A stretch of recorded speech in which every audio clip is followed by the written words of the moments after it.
கிறிஸ்துவுக்குள் பிரியமானவர்களே, ஸ்தோத்திரம். எல்லாவற்றையும் அவருடைய பாதங்களுக்கு கீழ்ப்படுத்தி, பிரியமானவர்களே, இவர் யார்? இயேசு கிறிஸ்துவானவர்.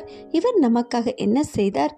பிதா, சுதன், பரிசுத்த ஆவியானவர், இவர்கள் மூவரும் திரியேக தெய்வம். மனிதனின் ஆவி, ஆத்துமா, சரீரம் இவை மூன்றும் ஒன்றாய் இயங்குவதைப் போல நமது தெய்வம் ஒருவரே. ஆனால் மூன்று விதமாக அவர்கள் இயங்குகிறார்கள். இதில் வார்த்தையானவர் இயேசு கிறிஸ்துவானவர். வார்த்தை மூலம் உலகம் உண்டானது.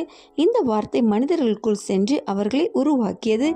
இவர் பிதாவின் குமாரன். அவரின் வலது பரிசத்தில் இருக்கிறார்.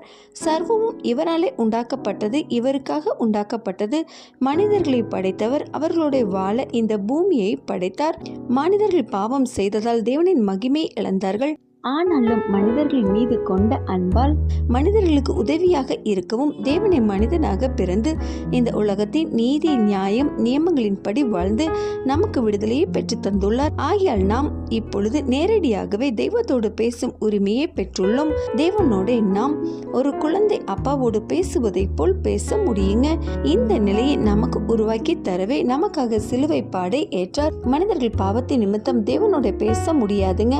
ஆகையால் தேவன் பூமிக்கு வந்து மனிதனாக பிறந்து அவர் பாவமே செய்யாது வாழ்ந்து நமது பாவங்களை அவர் ஏற்று சிலுவையில வெற்றி சிறந்ததால் தேவனோடு பேசும் ஸ்லாக்கியத்தை நாம் இப்பொழுது பெற்றுள்ளோம். உரிமையோடு தேவனோடு நாம் பேசுவோம் ஜெபத்தில். ஆமென்.